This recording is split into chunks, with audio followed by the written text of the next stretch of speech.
Hi, I'm Mrs. Gochin, the Media Specialist at William Annan Middle School. In this video, we will review some of the key characteristics of web pages and questions you should ask to determine if a web page is a reliable, good quality source for your research. This is called web evaluation. As you have learned from your work with research in the past, you have to take the extra step of evaluating or analyzing web pages and websites because anyone can create them and put anything on them, including incorrect or false information. Recall from 6th grade the difference between a web page and a website. A web page is a single screen of information from the internet that is usually about a single topic. A website is a collection of web pages accessed from the website's homepage and usually created by the same person or organization. In research, we evaluate and take notes from a single web page at a time. To evaluate a web page, we use a web evaluation sheet that contains questions that help you determine the reliability of the web page. In 6th grade, we use the green sheet evaluating my web page source. In 7th grade, we use the pink sheet titled 7th Grade Evaluate Your Web Page Source. Similar to the evaluation form you used in 6th grade, this pink evaluation sheet is also made up of the 5 types of questions that answer who, when, what, where, and why. These 5 types of questions help you determine the currency, authority, accuracy, and purpose of the web page, which combined help you decide if the web page is trustworthy. Each question, particularly the judgment call questions, are critical to your correct assessment of the web page. Take the time to answer them thoroughly so you will always be using reliable information from the internet. Let's take a look at this pink sheet now. Turn to the pink sheet in your research packet. Pause the video until everyone has their pink sheet in front of them.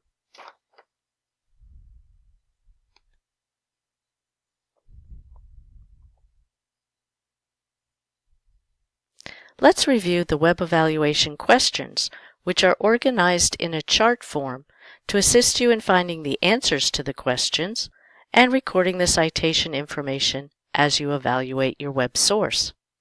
The first column has the questions in them. The middle column gives you tips or information about how to answer the question or where to find the information to answer the question. And the third column is where you answer the question, either by putting in the citation information requested or answering the yes/no question. So let's look at the questions.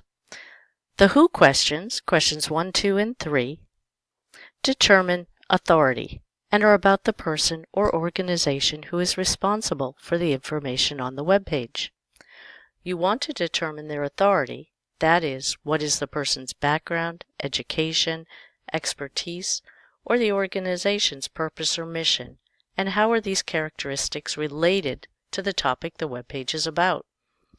After finding out that information, you then decide, that's question 3, whether you think that person or organization is a reliable source of information, that is, an authority, on your topic.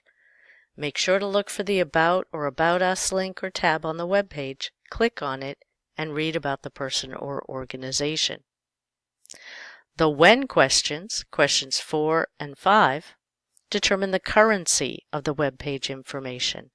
That is, how current or recent the information is on the web page, by asking you to find a copyright or a last updated date for the web page. Then you need to decide if your topic requires that information to be very timely, or if it is okay if it is a few years or even many years old. For historical research, the web page's copyright or last updated date can be older, but for current teen issues topics, the copyright or last updated date should be recent to ensure that the information is up to date. The what questions, questions 6, 7, and 8, determine accuracy. That is, they assess the accuracy or correctness of the information. To answer these questions, you must browse through the web page's information to determine if it is factual rather than someone's opinion, and does the information appear well organized with few grammatical errors. If so, this would indicate that someone spent time to put this information together, which could indicate good quality information. You also must look at the objectivity of the information. That is, does the author present both sides of an issue or topic, or write impartially, presenting facts without bias? When researching, you want to make sure you are using factual, unbiased information, not someone's opinion. The where questions, questions 9, 10, 11, and 12, also determine authority, as did questions 1, 2, and 3.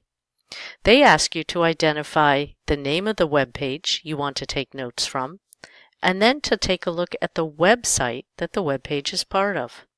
You assess the website by going to the home page for the website to determine what website it is and what the URL of the website is.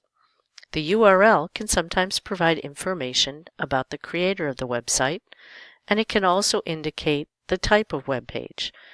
.net meaning a personal web page, .com usually means a company, .org usually means a nonprofit organization, .gov is the U.S. government, and .edu is an educational organization.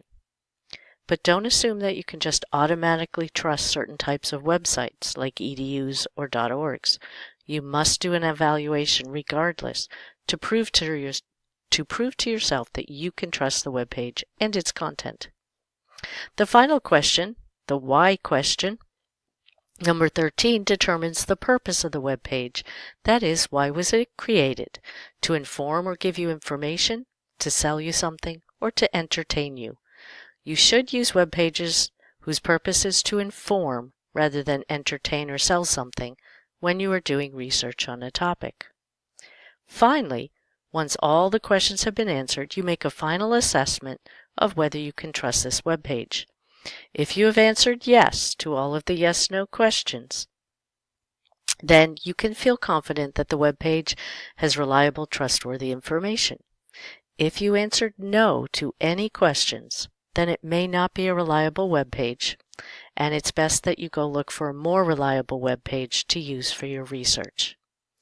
As you continue with your research, remember to always evaluate a web page using a pink web evaluation sheet before you use information from the web page in your research. Make sure to use a new pink sheet for each new web page you want to use in research. Good luck with your web evaluation.